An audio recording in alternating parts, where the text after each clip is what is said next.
用料理鱼的细致，体现极简利落的职人精神。本影片由熟记职人冠名赞助播出。大家好，欢迎回来在家做生鱼片，这里是台南。我来拜访一位挺传奇的厨师，漂流者白先生。我是看新闻媒体采访他才知道的，他以前是骑着摩托车穿梭在台南各地卖生鱼片跟寿司。去年他上岸了，跟朋友开了间生鱼片的小店。他都是去安平鱼市买鱼，我没有去过，跟着他一起去看看。安平鱼市离白师傅的店只要10分钟，所以他都骑摩托车买鱼。没来不知道，来了吓一跳。这个鱼市场应该是我去过最猛的，仅次于印尼的金巴兰鱼市场。整个环境呢，一言难尽。白师傅说他之前常在这里跌倒，之前有整建过，所以环境有比较好了。但我看不出来整建的地方，一进来就能听到尖锐的马达运转声，那个是电动刮鳞器的声音。这里有很多养殖鱼正在处理中，业者用水车把活鱼运来这里，接着把鱼丢在地上等它窒息死亡，然后在旁边去鳞、去内脏分切。刮鳞器的声音伴随着血腥味，这里也是充满了生命力。有看到台湾鲷啊、黑公、石斑鱼、金鲳等等的。这里有好多尺寸相同的赤海，或者是说叫红鸡母，反正就是笛鲷科的啦。我第一次看到养殖的，白先生说这在南部很常见，他会用这个来做生鱼片。回来查了一下，这个是赤鳍笛鲷，在屏东有人养。不同的地区的鱼市场总是能看到不同的新东西，活体的红鲨或者是金鲳鱼，水池有持续打气，这样子客人能够买活鱼。这个是处理好的石斑鱼青肉，业者就在旁边处理，这真的是很劳啊。鱼的内脏也分装好，这个也是能卖钱，应该是鱼味跟鱼肝吧。白先生说这里买鱼也是没有给冰块的，就跟卡玛店一样，要自己带冰块去，或者买了就赶快回去店里。这边回去他的店只要10分钟，可能我自己太龟毛了吧，在台湾的鱼市场的冰块是稀缺的资源。后面这一段就是卖渔船下来的渔货，很多摊贩都没有冰块，所有摊贩的水都是直接倒在地上，水一冲，鱼鳞鱼血就流到附近的水沟里。在台湾的鱼市场环境要升级呢，不单只是硬体好不好的问题，人的使用习惯跟清洁认知，主管机关的管理规范都需要一起配合上来。在台湾的网络环境里面有各种人一直说日本的渔港很干净，处理的流程很好，各种吹上天。日本的养殖鱼能够在台湾卖得很贵，随便什么水产都能吃得很开。我以前总觉得那是行销环节常见的杀一捧一的手段罢了，一模一样的东西只要贴上日本标签，当场就能翻倍。那为了要把进口鱼卖得高价，必然要说很多故事嘛。但当我去年第一次去了日本，逛了几个渔港之后，再回来对比这种场面，也只能默默收起我之前那一些不成熟的想法。我后来吃的鱼大部分都是跳过这种地方，从定制网或是拍卖场甚至船上直接带走。我站在这种角度去说其他人不理解台湾鱼的美好，其实是很不公平的。但我也不可能改变现状，而且造就了我对于脏跟鱼腥味的承担力极高。就像我之前说的，太太那位住日本的长辈，他来台湾玩，喜欢吃各种美食，但从不吃生鱼片。他如果看过这个场面，可能连熟鱼也不吃了。那这一摊是用保丽龙盒装的，有放一些冰块，这个稍微好一点了。要做生食呢，就要一早摆摊出来的时候就赶快去买，然后自己妥善的保存好。只有半边铺冰的状态呢，不能放太久的。环境是一回事，保存就是另外一回事了。保冰这件事情我一直都觉得很可惜，这是一级批发市场的状态。商家、店家在这里批货，再拿去摊位上或海产店里面冰在那边卖。客人通常不会知道自己吃的鱼前期的处理环境是这样的，更不要说有没有冰好这种很难从外观看出来的瑕疵。我没有要臭或是甜什么，画面就是现况。我们也都吃这么多年了，台湾的破烂渔港鱼市场超多，都需要钱改建。我看到新闻说安平鱼市场有获得渔业署的补助，争取到前期规划300万的预算。渔会说盼能打造国际级的鱼市场，300万耶，可能做好地面都不够吧。最后有一个冷藏库，大型鱼的肉条都放在里面，这个很棒，这样子鱼肉都能保存得很好。今天大部分都是旗鱼。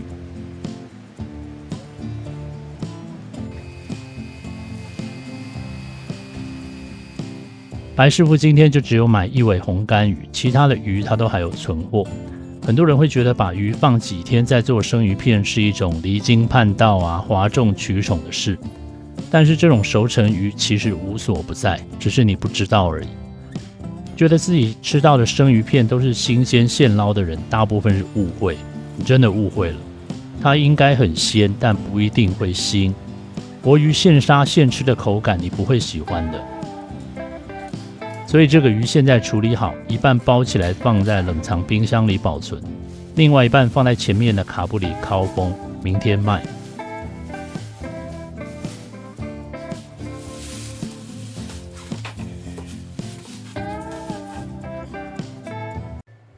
隔天傍晚再来店里面拜访，顺便看一下他的摩托车是怎么改装的，留条后路嘛。哪天影片流量掉得太严重，说不定我也去摆摊了。那这个是烤鱼白，这个我处理鱼的时候有碰到也会留下来吃。它用的是岩谷的卡式瓦斯炉，这个用来烤一点小东西很方便。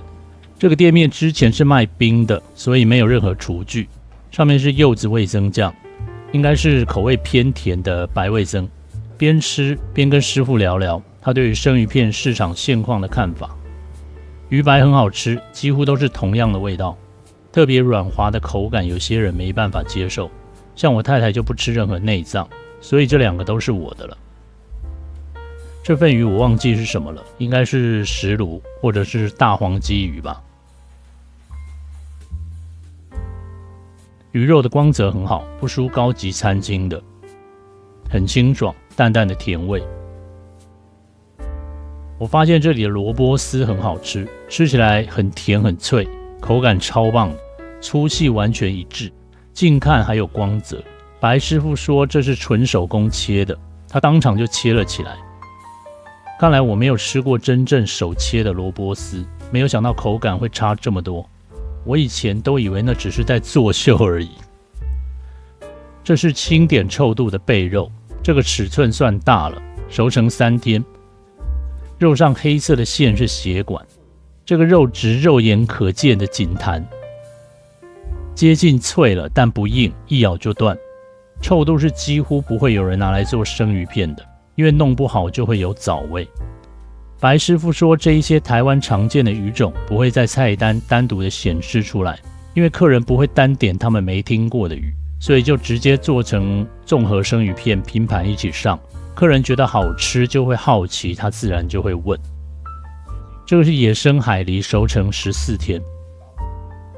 像是养殖的海鲢红鱼红沙蚵他都有弄给客人吃过。他说客人的接受程度蛮高的，反应都不错。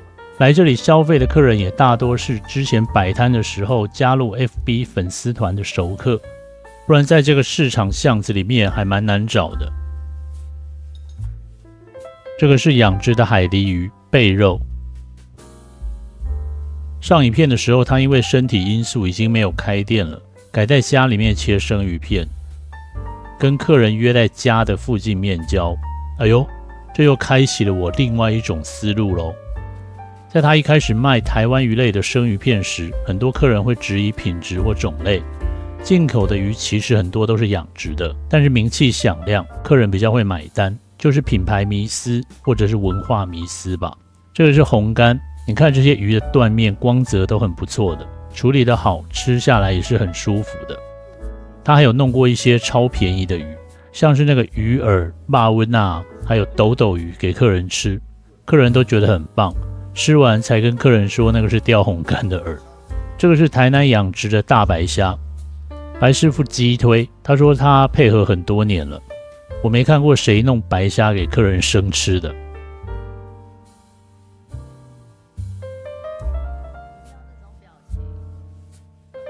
这个白虾很大，吃起来太过紧硬了，虾膏很多，饭塞进去烤熟了，很好吃，很香，鲜味非常足。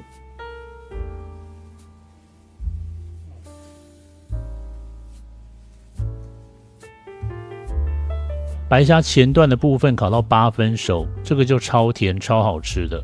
我觉得白虾还是吃熟的比较能够凸显它的甜味。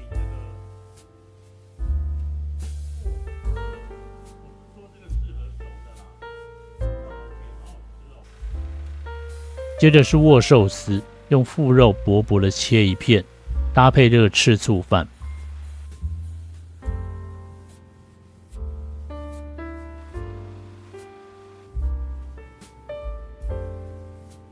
一入口呢，酱料的昆布味很强，握寿司的米粒很小，咬着很轻松。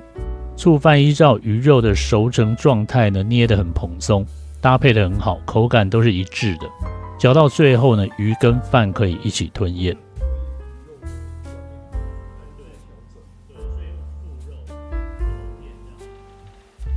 这个厉害咯，这个是真正的玉子烧。用虾浆、鸡蛋、山药泥搅拌均匀，用半煎半烤的方式完成。通常是套餐的最后一道握寿司，这个很费工，要烤很久。看这个断面上下两层松紧程度不同，可能是烤的温度不同造成的，所以这很费工。普通的小店没人会这么做。吃起来像加了海鲜的蛋糕，甜咸甜咸的，跟纯鸡蛋的玉子烧不是同一种东西，是一种呢让你很有记忆点的口感。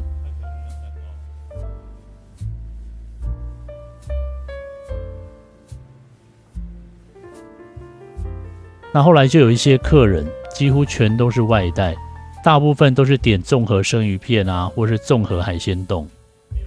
我发现有很多专做外带的生鱼片店家，外带生鱼片在夏天的时候呢，风险还是很高的。回家吃拉肚子的话呢，不知道责任如何厘清。那给大家看一下综合生鱼片就是长这样。影片资讯栏有熟记职人的连结，有兴趣的人可以看一下哦。今天的影片到这边，下次见，拜拜。